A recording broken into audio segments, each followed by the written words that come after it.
할렐루야. 이 저녁에도 천국을 향해 힘차게 달려가시길 바랍니다.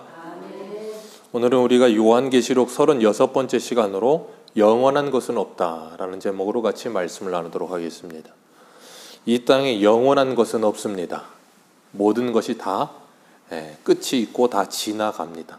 이 세상의 역사도 영원하지 않습니다. 이 세상의 역사도 언젠가는 끝이 있죠.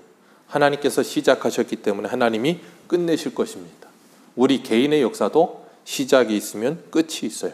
모든 것이 다 그렇습니다. 그런데 이 세상을 살고 있는 세상의 사람들은 영원히 살지도 못하면서 영원히 살 것처럼 살아요. 그러다 보니까 사람들과의 만남 속에서도 영원히 살지 못하는데 내일 어떻게 될지도 모르면서 그냥 함부롭게 말하고 함부롭게나 대하고 그렇게 살아갈 때가 참 많아요. 그러다 보니까 하나님이 주신 하루하루를 소중하게 여기지 않고 어떻게 해요? 내일 어떻게 될지도 모르면서 영원히 사는 사람처럼 함부로 막 살아요. 참 지혜가 없는 거지요. 그런데 성도는 예수 그리스도로 말미암아 영생을 얻었음에도 불구하고 이 땅에서의 삶은 영원하지 않다는 걸 알기 때문에 이 땅에서의 삶이 어떻게 했어요? 유한한 걸 알고 유한하기 때문에 더 소중한 거예요. 그래서 하루하루를 소중하게 살아갑니다. 사람들과의 관계도 소중하게 만들어 가겠죠. 그게 지혜 있는 사람의 모습이에요. 그래서 세상 사람과 우리의 모습은 다른 겁니다. 그렇기 때문에 우리가 이 말씀을 통해서 세상의 끝날에 대해서 주님께서 우리에게 계속해서 말씀하세요. 계시록 17장과 18장은 일곱 대접재앙의 마지막 일곱 대접재앙이 일어날 때 일어나는 일에 대해서 말씀하시면서 17장의 큰 성 이 바벨론 그 음녀의 심판이 무엇인지 보여주시고 18장에서도 그 큰 성 바벨론의 멸망을 보여주십니다. 그런데 17장과 18장은 똑같은 사건을 다른 측면에서 보는 거예요. 우리가 어떤 하나의 사건이나 아니면 문제, 어떤 물체, 뭘 보든지 앞에서 보느냐, 옆에서 보느냐, 위에서, 밑에서, 뒤에서 보느냐에 따라 다르게 보여요. 분명히 똑같은 물체인데도 어떻게 보느냐에 따라 다르게 느껴지고 다르게 보여지기도 한단 말이에요. 이 마지막 때의 모습이 17장의 측면에서 보는 것과 18장의 측면에서 보는 것이 다르게 보일 수 있지만 다르지 않고 뭐예요? 같은 사건을 지금 이야기하고 있는 거예요. 그렇기 때문에 우리 14장 8절 한번 읽어보겠습니다. 14장 8절입니다. 같이 읽습니다. 시작. 또 다른 천사 곧 둘째가 그 뒤를 따라 말하되 무너졌도다 무너졌도다 큰 성 바벨론이여 모든 나라에게 그의 음행으로 말미암아 진노의 포도주를 먹이던 자로다 하더라. 아멘. 여기 보면 큰 성 바벨론 무너졌다라고 말씀하셨어요. 그죠? 하나님이 이 말씀을 하실 때 이 말씀은 실제 눈에 보여지게 진짜 무너진 걸 말씀하고 있는 건 아니에요. 그죠? 그러나 그것이 반드시 무너질 것을 하나님은 이미 말씀하고 계세요. 그렇기 때문에 하나님은 하나님이 계획하시고 하나님이 일하시는 것은 시작하면 곧 뭐 한 거예요? 완성된 거예요. 그래서 우리는 이미와 아직 사이에 살아간다는 표현을 쓰잖아요. 우리의 구원을 이야기할 때 우리는 예수 그리스도를 믿음으로 이미 구원받았고 아직 구원받지 못한 완전한 구원을 받지 못한 상태에 있다.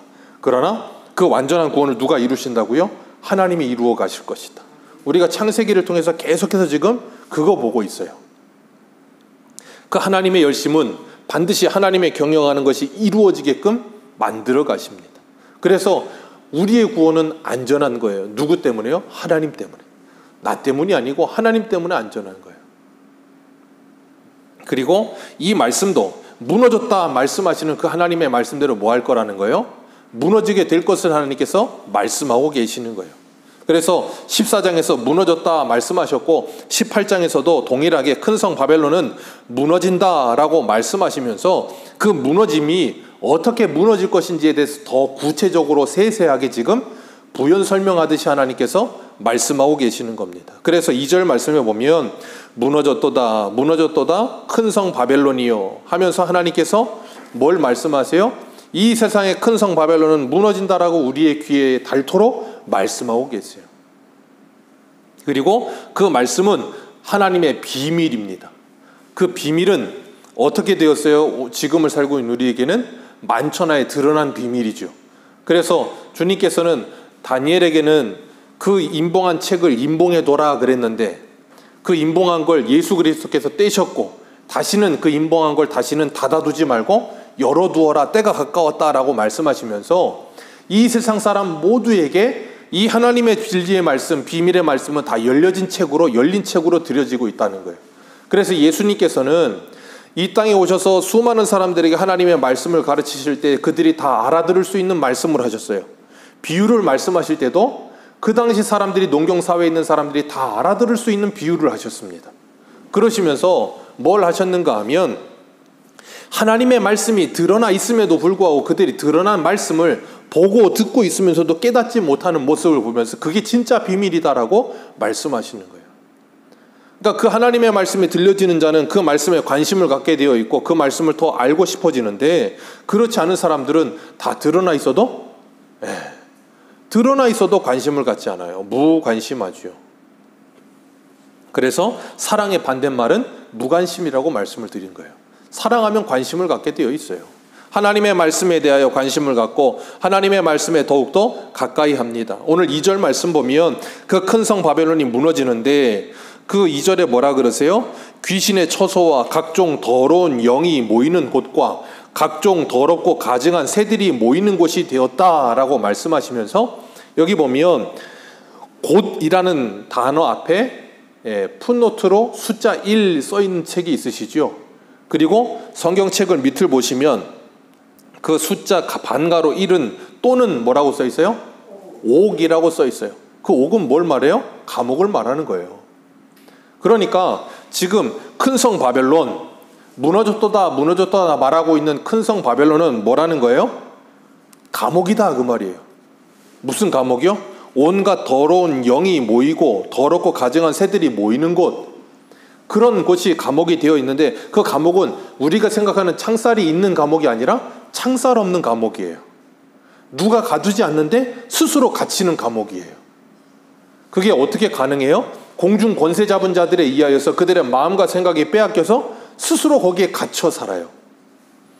그런 감옥이 어디라고요? 이 큰 성 바벨론. 큰 성 바벨론은 누구를 말해요? 세대주의자들이 말하는 것처럼 어떤 세대마다 어떤 나라를 지칭하는 게 아니라 이 땅의 창세기로부터 계시록까지 하나님을 대항하는 모든 인생들이 다 누구예요? 큰 성 바벨론이에요. 그런데 그 큰 성 바벨론의 대표적인 이 사도 요한이 기록할 당시에 그 큰 성 바벨론의 대표격이 누구냐면 바로 로마를 지칭하고 있는 거예요. 이 모습을 보여주면서 뭐하고 있는가 하면 그 큰 성 바벨론은 무너졌도다라고 말하는데 지금 당장은 무너지지 않아서 너무나도 화려하고 너무나도 힘이 있고 너무나도 사람들에게 있어서 선망의 대상, 마치 창세기에 아브라함과 롯이 애굽에서 내려고 가지고 나온 재물들이 너무 많아서 함께할 수 없게 돼서 갈라설 때 아브라함이 롯에게 네가 먼저 선택하라. 그때 이 롯이 소돔과 고모라를 바라보면서 뭐라 그랬어요? 여호와의 동산 같았고 애국과도 같았더라. 너무나도 안성맞춤, 기가 막히게 좋은 땅이라고 생각해서 그곳으로 달려갔어요. 그리고 결국은 거기서 어떻게 돼요? 그 성이 무너지는 걸 보잖아요.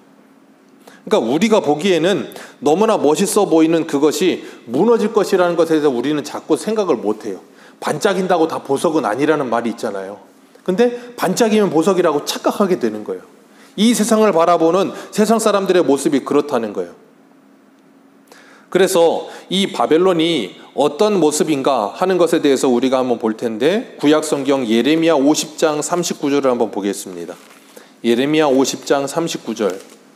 이 예레미야 때는 역사적인 바벨론, 말 그대로 중동에 있던 그 바벨론이 어떻게 되는가를 말하고 있는데, 예레미야 50장 39절.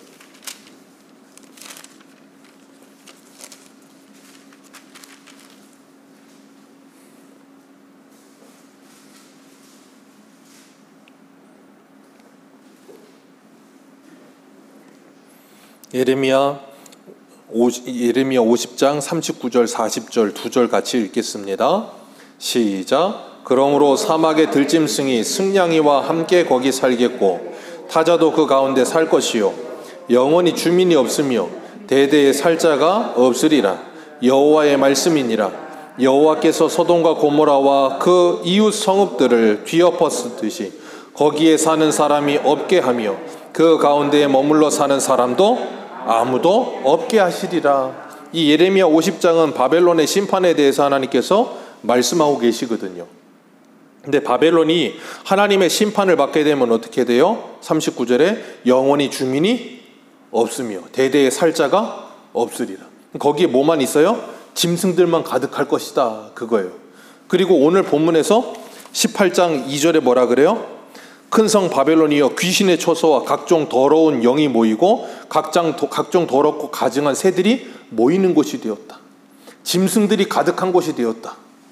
그 짐승들이 누구를 이야기하는 거예요? 하나님의 영이 없는 사람들, 하나님의 영상을 잃어버린 사람들, 그 사람들을 뭐라고 불러요? 베드로는 짐승이라고 표현을 해요, 베드로후서에서. 그러니까 이 세상의 사람들이 큰 성 바벨론에 다 몰려들어 살아요. 사람은 낳으면 어디로 보내고? 서울로 보내고, 말을 낳으면 제주로 보내라는데 그 큰 성 바벨론과 같은 화려하고 멋있고 성공할 것 같은 그 서울로, 그 화려한 곳으로 모이는 거예요. 사람은 어쩔 수가 없어요. 거기에 가야 성공한다고 생각하니까. 그런데 거기 몰려들어 사는 사람들이 전부 하나님 없이 사는 사람들의 인생의 모습이 어때요? 짐승과 같은 거예요. 물어뜯고 서로를 죽이려고 들고 서로를 깔아뭉개려고 하고 어떻게든지 위에 올라서야 되고 다른 사람이 망하든지 말든지 상관없고, 그런 모습으로 살아요. 그게 하나님의 영상을 잃어버린 짐승의 모습과 같다는 거예요. 그래서 각종 더러운 것이 모이는 그곳, 거기가 어디라고요? 감옥, 창살 없는 감옥, 스스로가 거기에 묶여 사는 감옥. 그래서 이 세상 사람들은 그 큰 성 바벨론에 스스로가 들어가서 거기에서 그 사람들이 화려하다고 생각하는 것들에 스스로가 묶여 살아요. 거기서 풀려나지 못해요. 나오지 못해요. 예전에 강남이라는 단어, 강남, 저 우리나라 강남 있잖아요. 그곳을 표현하는 단어가 신조어가 하나 있었는데 그게 뭐냐면 빗장도시라는 단어가 있었어요. 이게 뭐냐면 아무도 잘 못 들어간다는 거예요. 쉽게. 너무 높아, 벽이. 그래서 누구든 함부로 들어갈 수 없는 도시. 강남, 그래서 빗장도시라는 사전 단어가 생겼었어요. 그런 것처럼 세상 사람들은 그것이 너무나도 화려하다고 생각하는데 그곳에 사는 사람들을 보면 어때요? 다 그런 건 아니에요. 그런데 그곳에 사는 하나님을 믿지 않는 신앙이 없는 사람들의 모습은 정말로 비참해요.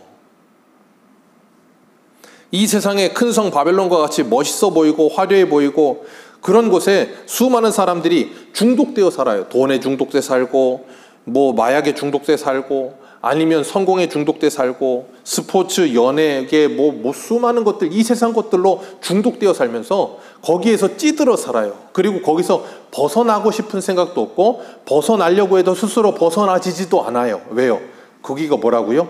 감옥이기 때문에. 거기가 감옥이기 때문에 벗어나지지가 않는다니까. 그리고 거기로 자꾸 들어가려고 한다니까, 알아서. 왜 그래요? 거기에 사는 삶이 익숙해져 버리는 거예요. 예전에 쇼생크 탈출이라는 그 영화가 있었잖아요. 아주 명화인데 거기 보면 실제적으로 우리나라에도 그런 일이 있었지만 감옥에 살던 사람이 밖에 나왔는데 풀려났는데 문제는 뭐냐면 밖에서 사는 게 자유롭질 않아. 자유를 줬는데 자유를 누리질 못해. 왜요? 감옥에서 너무 오래 살다 보니까 밖에 사는 게 부자연스럽고 힘든 거예요. 다시 감옥에 들어가고 싶어 하는 거예요. 우리나라에서도 정말 그런 일이 있어가지고 한 노인분이 감옥에서 몇십 년을 살다 나왔는데 자립을 하지 못하니까 범죄를 저지르고 다시 들어갔어요. 정말 저번에 한 5년인가 10년 전인가 그런 뉴스가 한번 나왔어요. 왜냐하면 사회를 적응하지 못하는 거예요. 그런 것처럼 이 세상 사람들이 그래요. 이 세상에 중독되어 살면서 이 세상에 창살 없는 감옥 속에 스스로가 거기 들어가서 하는 거예요. 거기서 나와야 된다는 생각은 하는데 나오질 못해. 왜요? 익숙해. 그렇게 사는 게. 세상 사람들이 사는 시스템, 세상 사람들이 사는 방식, 그게 너무 익숙해. 그러니까 그렇게 사는 게 당연하다고 생각하고 그게 옳다라고 착각을 하는 거예요. 3절 말씀 한번 같이 읽겠습니다. 3절입니다. 시작.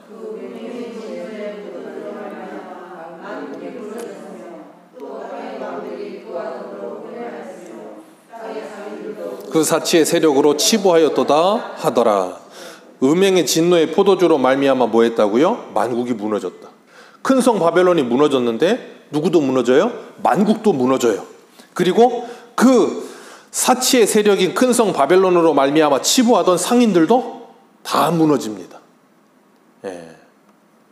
이게 이 세상의 모습이라는 거예요. 우리도 그런 걸 경험할 때가 있어요. 쉽게 설명하면 우리나라의 대기업은 대기업만이 아니죠. 대기업이 있으면 대기업의 하청인 중소기업도 있고 하청의 하청인 기업들도 있어요. 근데 만약에 대기업이 흔들리면 어떻게 됩니까? 대기업만 흔들리는 게 아니라 하청과 하청의 하청까지 흔들려요. 지금 3절 말씀이 그거예요. 전 세계적으로 3년 동안 코로나가 전 세계를 강타하면서 우리나라뿐 아니라 전 세계적인 경제 위기다, 그렇게 이야기를 해요. 그러면서 사람들이 어디에 집중하냐면 미국에 집중하죠. 왜요? 미국의 달러는 전 세계적인 기축통화니까. 금만큼 달러가 전 세계의 기축통화예요. 그래서 어려우면 우리나라도 항상 뭘 모아요? 달러 모으잖아요. 그런 거예요. 달러는 그런 가치가 가지고 있어요. 근데 미국의 경제가 휘청이면 어떻게 돼요? 미국에서 한번 경제가 휘청이면 우리나라는 거의 그냥 완전 가라앉는 거예요. 그렇기 때문에 사람들은 다 어디에 집중해요? 미국 경제. 미국 경제가 어떻게 되냐? 왜? 그게 곧 전 세계의 경제가 되니까. 그건 미국만 아니라 대기업뿐 아니라 모든 원리가 다 그렇다는 걸 지금 설명하고 있는 거예요, 여기서. 그렇게 거기에 붙어 있고 거기에 연연해서 살고 있는 사람들은 거기에 집중하며 산다는 거예요. 근데 거기에 연연하지 않는 사람들은 뭐예요? 거기에 그렇게 집착하지 않는 사람들은 그게 어떻게 되든지 말든지 크게 상관하지 않아요. 근데 거기에 붙들려 있고 거기에 스스로가 묶여 있고 그런 사람들은 거기에 올인하며 살아요.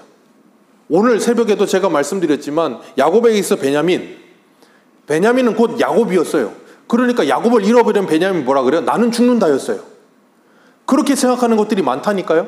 기업을 하는 사람들도 기업이 무너지면 나는 죽는다예요. 왜? 내가 곧 기업이다라고 생각하니까.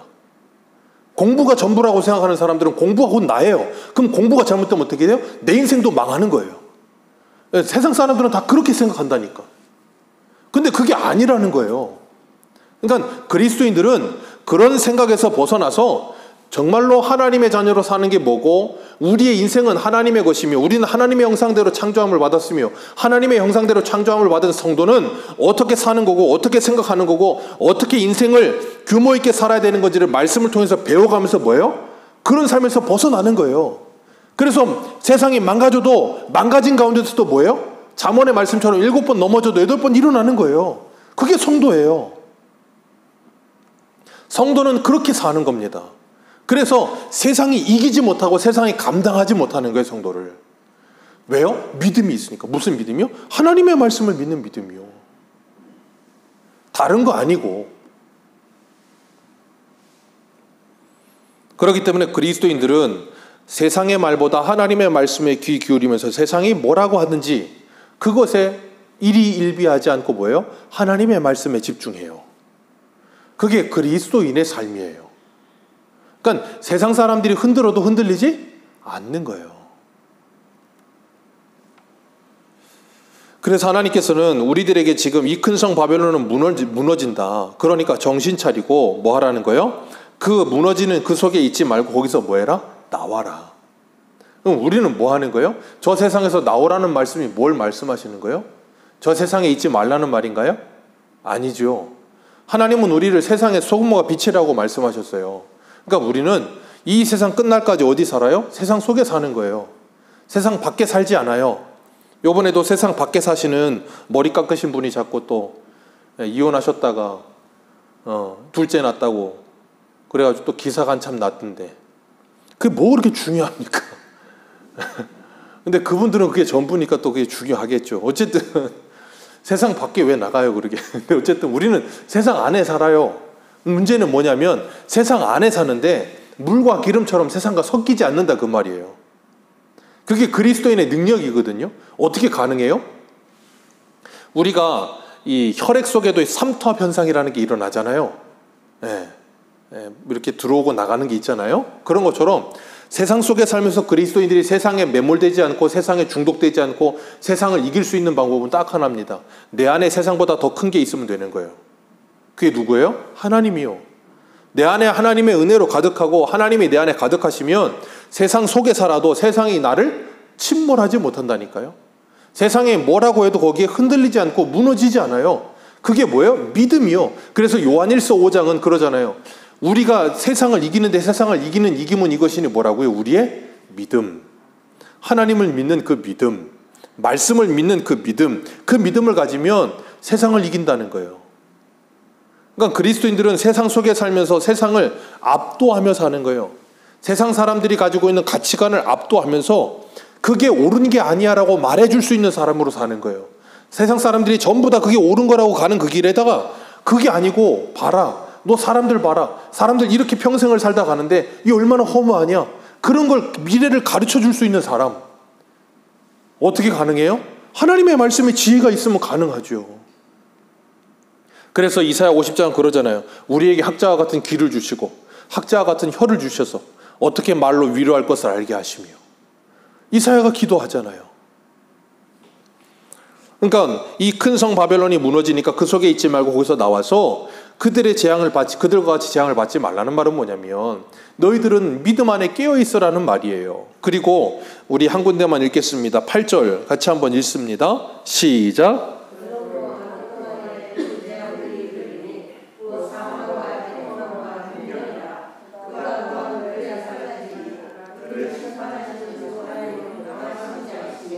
아멘.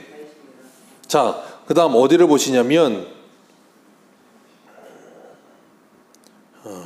17절 한번 읽겠습니다. 17절입니다. 시작. 거기까지만 읽습니다. 그 다음 19절 말씀 봅니다. 시작.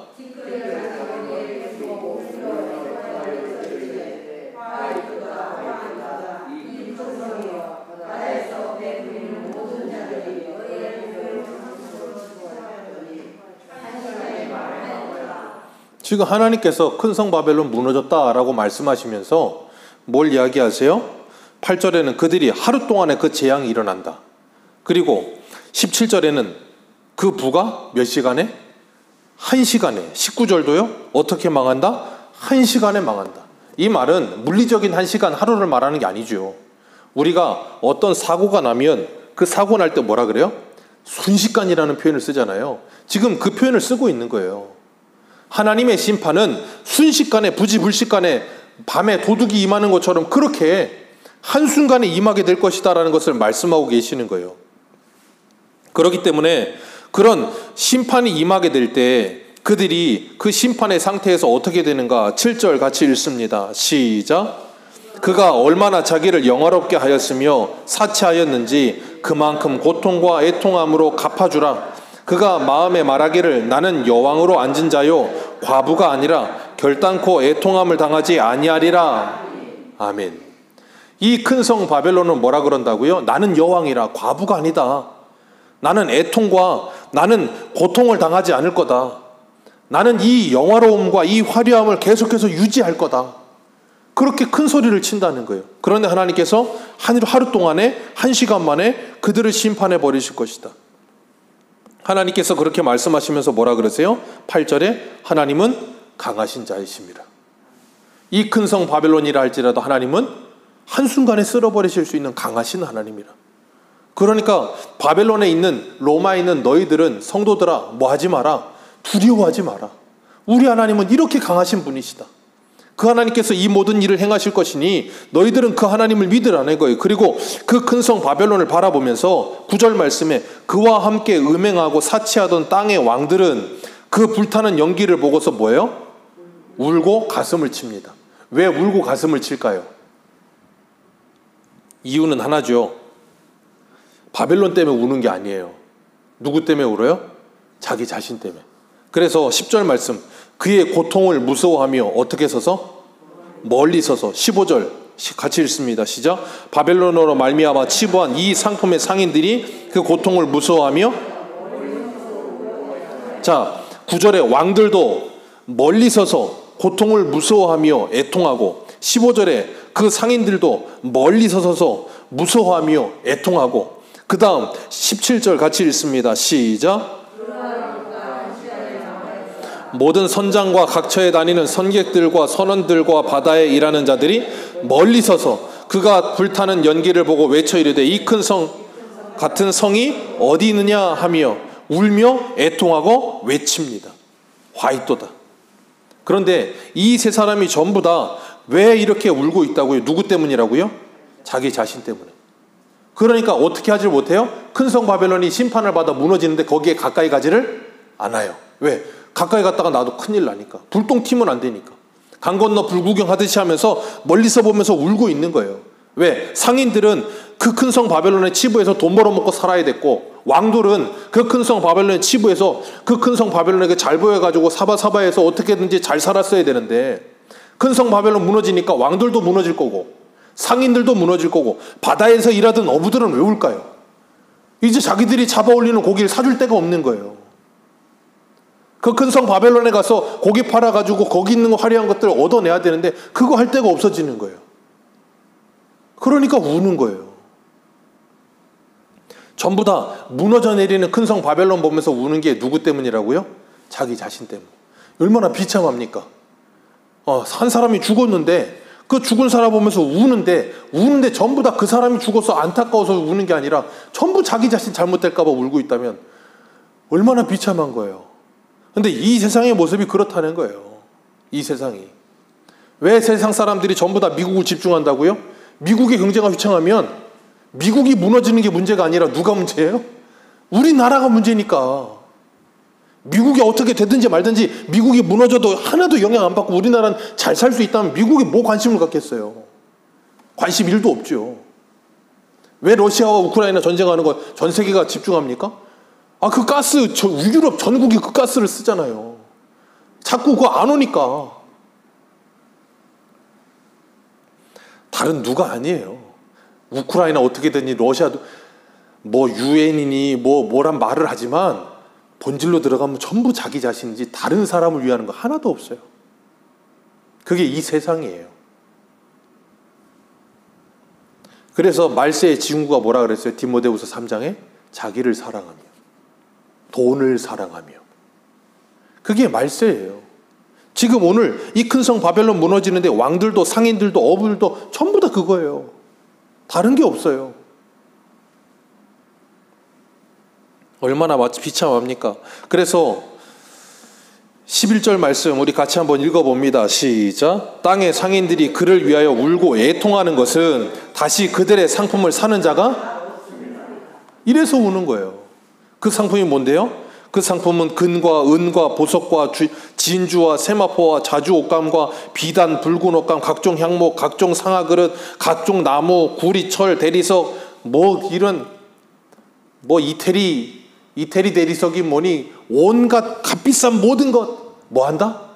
쓸모 없어진다. 왜요? 살 사람 없는데. 살 사람 없는데 그게 있으면 뭐 할 거예요?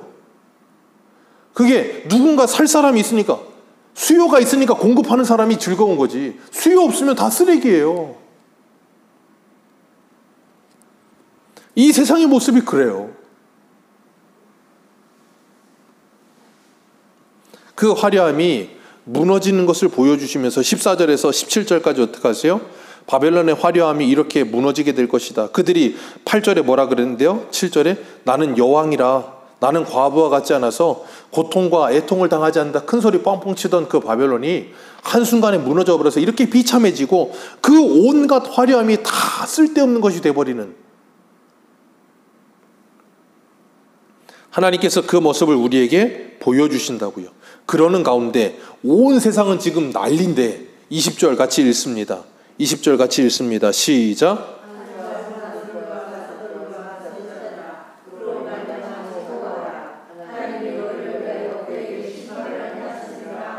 아멘.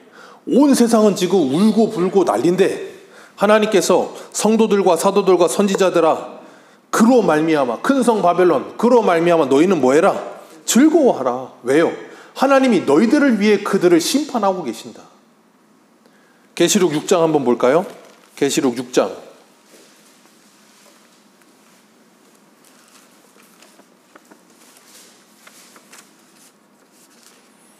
9절, 계시록 6장 9절에서 11절입니다.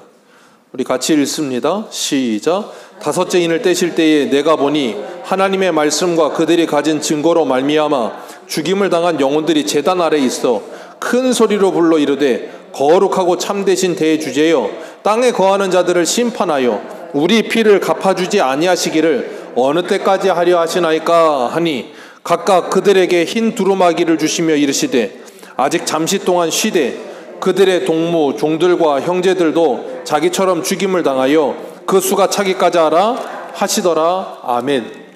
이 하나님 우리의 원통함을 언제까지 풀어주지 않으시겠습니까? 이게 어떻게 된다고요? 그 마지막에 다 풀어지게 될 것이다. 그러니 너희들은 그 모습을 보면서 뭐 하라는 거예요? 즐거워하라. 즐거워하라. 세상이 다 울고 있고 세상이 다 망했다고 아우성을 치는데 그 가운데 교회와 성도는 뭐 한다고요? 즐거워하라. 주님의 심판의 때가 오면 이 세상은 다 울고불고 심판을 받는데 누구만 기뻐하고 즐거워한다고요? 성도들만. 왜요? 그 사람들은 그동안 마치 부자와 나사로처럼 이 땅에서 부자는 그 부를 항상 자랑하고 잔치를 베풀고 온갖 즐거움을 누렸지만 누구를 믿지 않아요? 하나님을 믿지 않아요. 하나님의 말씀에 관심을 갖지 않아요. 그러다 심판을 받고 나사로는요. 지지리도 궁상처럼 가난하게 살다가 병들어 살다가 예수를 믿고 그는 천국에 갔다고요. 그때 누가 기뻐하겠느냐고요. 지금 이 계시록 18장이 크게 무슨 엄청난 뭘 말하는 것 같지만 간단하게 추격하면 그거예요. 그걸 말하면서 지금 로마의 치하 속에서 순교하고 있고 핍박당하고 있고 괴로움을 당하고 있는 성도들에게 뭐 하라는 거예요? 너희들 지금 걱정하지 마라. 조금만 있으면 이런 일이 일어나게 될 거다. 그땐 너희들은 뭐 할 거다? 기뻐하고 즐거워하며 행복해 할 거다. 지금 희희낙낙하고 있는 저들은 그때 가서 뭐 하게 될 거다? 애통함과 괴로움과 고통 싸움에 빠져들 것이다. 지금 그 말씀 하시는 거예요. 다른 것 없어요. 굉장히 심플합니다. 우리 유초등부 아이들에게도 제가 설교하면서 너희들은 예수 믿고 천국 갈래? 안 믿고 지옥 갈래? 그러면 한 사람도 빠짐없이 다 예수 믿고 천국 간대요. 지옥 갈 사람 하나도 없어요. 어려운 말이 아니에요. 계시록 제가 늘 말씀드리죠. 계시록 하면서도 말씀드렸죠. 계시록은 결코 어려운 메시지가 아니라고요. 이게 어렵다면 그 당시에 로마의 핍박 가운데 있던 성도들이 이걸 읽으면서 어떻게 위로를 받겠냐고요. 안 그래요? 이걸 읽으면서 무슨 이단들이 하는 것처럼 무슨 곱하기 하고 나누기 하고 그러면 곱하기 나누기 못 하시는 분들은 어떡하냐고요. 안 그렇습니까? 계시록은 결코 어려운 메시지가 아니에요. 지극히도 단순하다니까요. 너무 쉬워요. 그런데 이런 걸 가지고 큰 성 바벨론이 누구냐? 그 날짜는 뭐냐? 그런 거 계산하기 시작하면 이제 사람들을 뭐하게 만들어요? 자꾸 쉬운 걸 갖다 자꾸 꼬아서 어렵게 만드는 거예요. 사람들을 혼란하게 만들고 그러면서 자기들 잘못된 교리 갖다 붙여가지고 그리로 쏙 끌고 들어가는 게 이단이에요. 늘 말씀드립니다. 성경은 어렵지 않아요. 너무나도 쉽습니다. 다만 그게 믿어지느냐 믿어지지 않느냐는 우리의 실력이 아니에요. 하나님이 믿음을 주시지 않으면 안 믿어져요.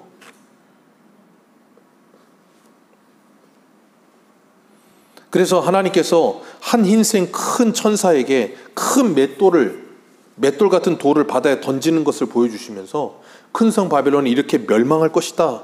그렇게 말씀하시는 거예요. 그러면서 24절에 뭐라 그러세요? 선지자들과 성도들과 및 땅 위에서 죽임을 당한 모든 자의 피가 그 성 중에 발견되었다. 그들은 그 피의 값으로 심판을 받게 될 것이다. 그들이 23절에 뭐 하는데요? 23절 다시 한번 읽습니다. 시작. 신랑과 신부의 음성이 결코 다시 내 안에서 들리지 아니하리로다.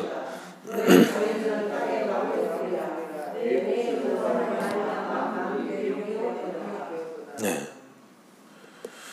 만국을 미혹하던 그들이 전부 다 어떻게 될 것이다? 심판을 받게 될 것이다. 모든 사람들이 그 큰 성 바벨론의 미혹에 빠져서 그 안에 스스로가 갇혀서 거기서 나오질 못해. 헤어나오질 못해. 얼마나 안타깝습니까? 그런데 성도는 거기서 뭐 한다고요? 헤어나온 사람들. 제가 우스갯소리로 늘 나는 자연인이다 말씀드리잖아요. 나는 자연인이다 나오시는 분들 중에 여자분은 거의 없어요. 99% 남자입니다. 남자 아저씨들이 산속에 들어가서 나물 캐먹고 살아요. 그 아저씨들이 미국 증시를 보겠습니까? 그 아저씨들이 나라 경제가 어떻게 되는 걸 관심을 갖겠어요? 미국이 무너지든 나라가 무너지든 러시아가 전쟁을 하든 상관을 안 해요. 그 아저씨들은 산에서 그냥 나물만 잔달하면 돼요. 그거 먹고 뭐라 그래요? 나는 행복합니다 그러고 살아요. 얼마나 어처구니 없고 바보 같습니까? 근데 그분들이 바볼까요? 우리가 바볼까요? 가만히 생각해 보세요. 아니 그 아저씨들도 그 정도의 수준은 갔는데 우리가 하나님의 진리의 말씀을 가졌다고 말하고, 이 말씀은 정말 세상 끝일에 대해서 우리에게 말씀하고 계시고 이 말씀대로 세상이 진행되어 가고 있다는 걸 정말 믿는다면 성도들은 이 세상을 살면서 어떤 지혜를 가지고 살아야 되겠습니까? 무너질 걸 더 갖기 위해서 애쓰며 살아야 되겠습니까? 오늘 말씀하시잖아요. 12절 13절 이 수많은 값진 것들 아무 소용이 없더라. 이제 우럭도 못 먹어요. 소용이 없어요. 바다에 천지 빽가리 있어도 못 먹어요. 아무 소용이 없더라. 계시록 18장의 그래서 결론은 시편 73편이에요. 시편 73편의 아삽이시죠. 아삽이 내가 믿음을 잘 지키며 살았는데 실족할 뻔했다 그러잖아요. 왜요? 악인들의 형통함 때문에 실족할 뻔했다. 잘 먹고 잘 살아. 지금 무너졌다고 하는데 무너지긴 어딜 무너져. 그냥 잘 먹고 잘 살아. 희낙낙하고 그렇게 잘 나가는 것 같아. 그런데 아삽이 뭐라 그래요? 시편 73편 27절 무릇 주를 27절 앞에 있죠. 이게 아니고 그가 뭐라 그러면 내가 하나님의 성소에 들어갈 때야 그 결국을 다 알았다. 그러면서 뭐라 그러시냐면 하나님께서 그 악인들을 미끄러운 곳에 두셔서 갑자기 한순간에 파멸에 이르게 하셨다. 그래서 그들이 황폐하여 전멸하는 모습을 보았다. 그리고 아삽이 고백하기를 이렇게 말해요. 무릇 주를 멀리하는 자는 망하리니 음녀같이 주를 떠난 자는 주께서 다 멸하셨나이다. 하나님께 가까이함이 내게 복이라. 내가 주 여호와를 나의 피난처로 삼아 주의 모든 행적을 전파하리이다. 아멘. 이게 바로 성도의 모습이라는 거예요. 이 세상의 모습을 알고 깨닫고 그리고 나서 보니까 뭐예요? 하나님을 가까이 하는 게 복이라는 걸 알게 되는 거예요. 우리 한 군데만 더 읽겠습니다. 시편 2편을 한번 보세요. 시편 2편.